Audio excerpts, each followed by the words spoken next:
Well, I don't think you were expecting this one or to see me back after literal years on this YouTube channel. Now, I know I've been away for a while and I promise I will explain everything at the end, but for now, let's just get right into things. Now, I'm sure you all are familiar with the whole iceberg concept.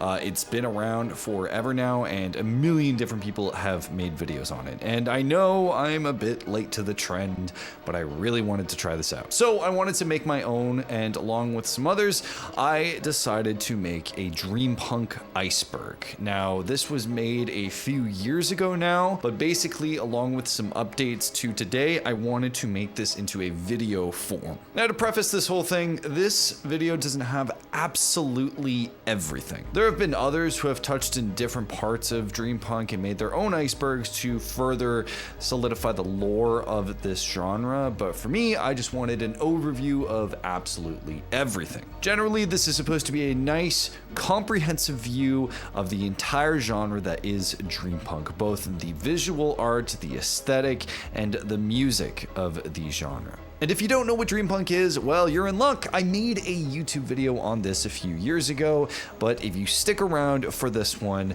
you will know absolutely everything I know. With that said, this one is going to be a long one, so I appreciate all those who are sticking around. Now, you may notice throughout the video there may be a couple entries that are missing. This is usually because A, the information surrounding it is gone or extremely difficult to find, or B, the archiving of it is now gone, and because my memory is awful, it makes it difficult to retrack some of the steps. Now, you might be asking yourself, Seb, why are you in fact making an hours-long video on a super niche genre? And the answer is because I genuinely think this has some super awesome deep lore that I want to archive fully before it's lost to time. But for now, let's get into the Dreampunk Iceberg. Dream Catalog.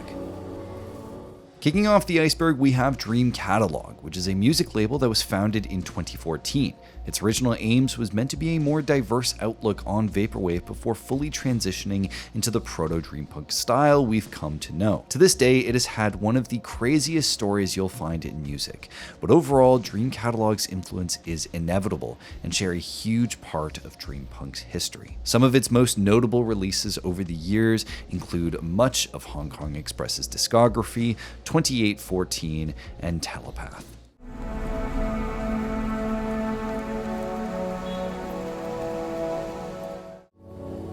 Hong Kong Express.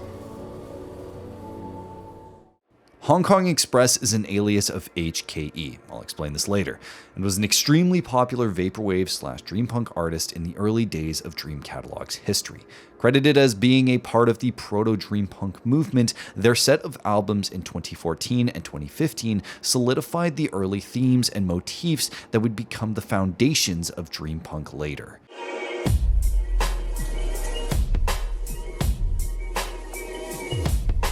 The last Hong Kong Express album that was released was LYF Life in 2021.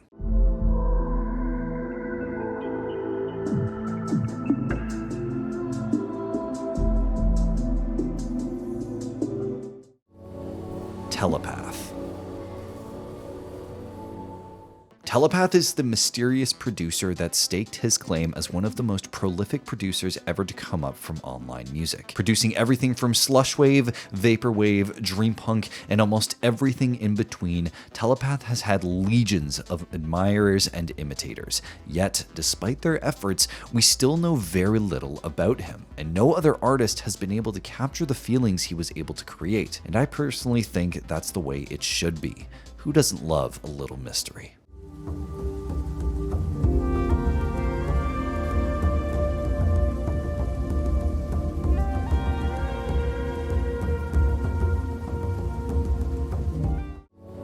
(2814). 2814 is arguably the most popular alias to ever come out of the Dreampunk movement. Stemming from the joined forces of powerhouse HKE and Telepath, so far in their tenure they've produced 3 full-length albums, all of which are fantastic.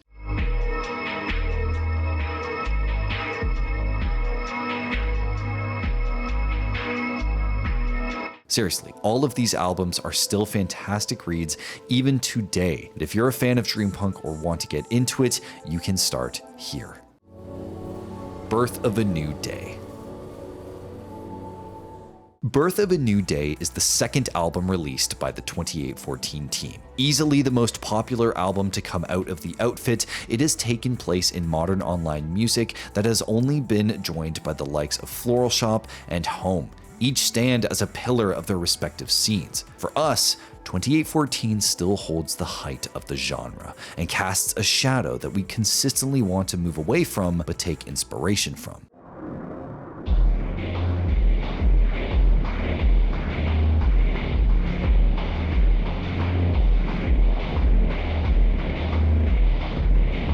Think of it like Macintosh Plus, except this album is really, really good.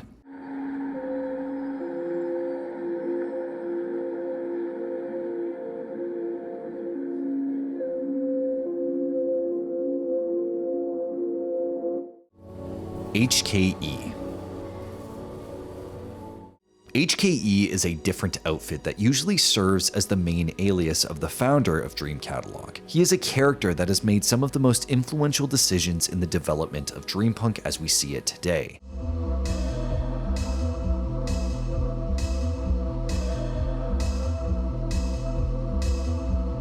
But he is also a controversial figure. The amount of times he's gotten into fights with others, including me, could honestly fill a book. Regardless of his controversies and whatnot today, he is still an absolute influence in the scene from the beginning, and outside of all the dumb internet drama, a good and fun person.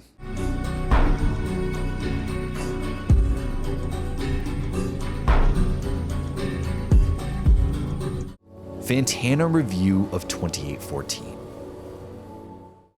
Yep, that Fantano, Mr. Melonhead himself, has reviewed 2814 on his YouTube channel. He's actually kind of reviewed them twice. The first time was on an episode of his Why You Know Review series, a show where he explains why he didn't review specific albums that came out. Birth of a New Day pops up here, and to sum up his thoughts, he was like, eh.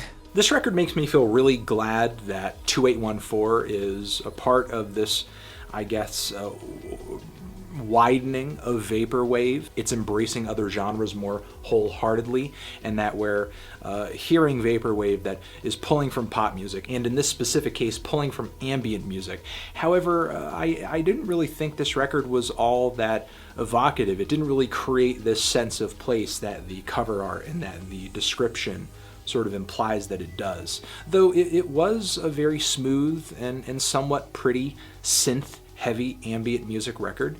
It had its moments, but I just wish it was more evocative. I just wish it was as I guess vivid again as the cover art and the description would imply. He's also reviewed Rain Temple, and although it didn't get a crazy score, he did like it. It's hard to see this album as all that revolutionary or interesting, especially since on this new record over here, they seem to have changed stylistic course into some genres that are already very well established. This thing has its moments, but I feel like I need to be sipping on some kind of Kool-Aid in order to be head over heels for it. I'm feeling a decent strong 6 on this thing. It's no doubt that he does sleep on Dreampunk a bit, but he liked to see how much the vaporwave scene at the time was experimenting. And speaking of Rain Temple.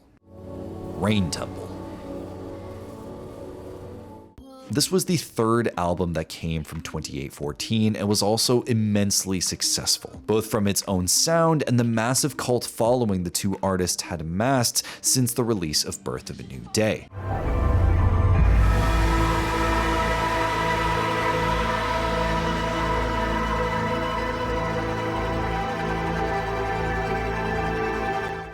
Although not generally as well received as Birth of a New Day, it is still immensely loved by fans, and stands as a pillar of where Dreampunk can go when experimentation is involved.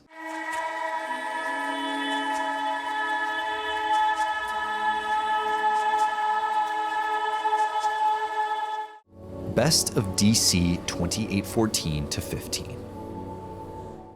I'm getting all the DC stuff out of the way first because it helps to give context to things later down the iceberg. So here we have the compilation album that represents some of the strongest releases to come out of Dream Catalogue during its arguably strongest period.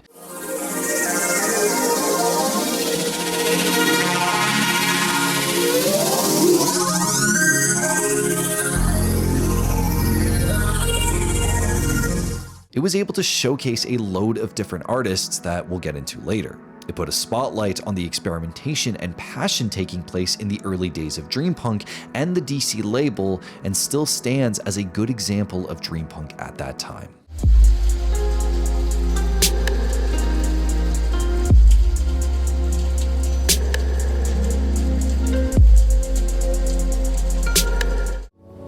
Pure Life.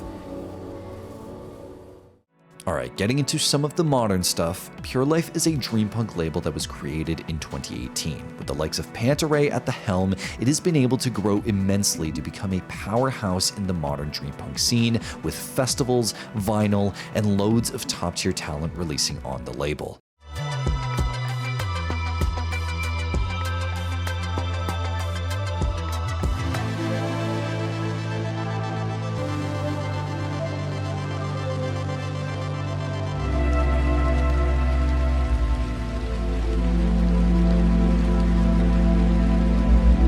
It's showcased strong experimentation and always strives for that new sound. And since its start, has continued to showcase top-tier talent, but also experimentation within the Dreampunk genre.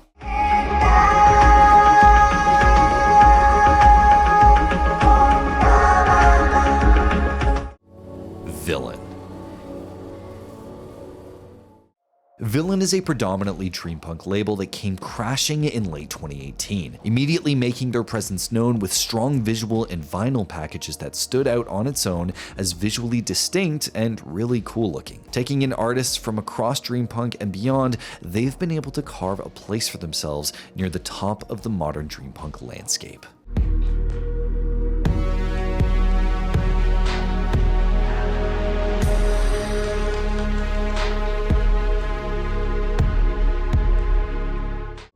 No Problema Tapes. No Problema Tapes is a label from Chile that is actually the oldest on this iceberg, predating Dreampunk by at least 2 years. Their history is really interesting, and I'd love to make a video on it at some point, but what I'll say here is that they carved a path for themselves, promoting a wide array of different talents from all over the world.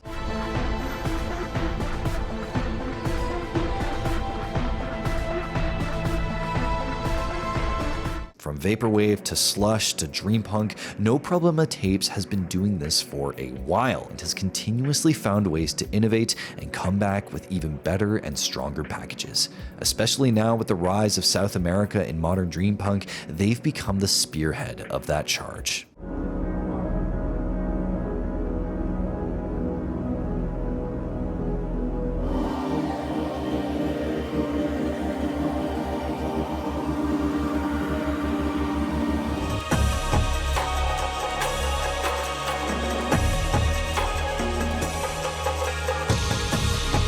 All right, that's the end of the first portion of this iceberg. I don't know if it's going to be like every tier is going to fit into its own video. I'd like to make that be the case, but I just don't know if the content will be there. I wanted to get this one at least out of the way so I can focus on just figuring out how to make this full thing, you know, back to back to back. And then by the end of the project, I'm going to basically put it all in a full video from top to bottom. But I figured I wanted to get this up to let you guys know I'm not dead completely, and that I can actually get some of this going to give you an idea what it's going to look like, feel like, whatever it might be. So I hope you guys enjoy this one. If you guys want more, if maybe there's some entries that I'm missing, definitely let me know down below. In the meantime, I'm going to try and get the next one up hopefully within a week or 2 weeks. All right? Thank you so much.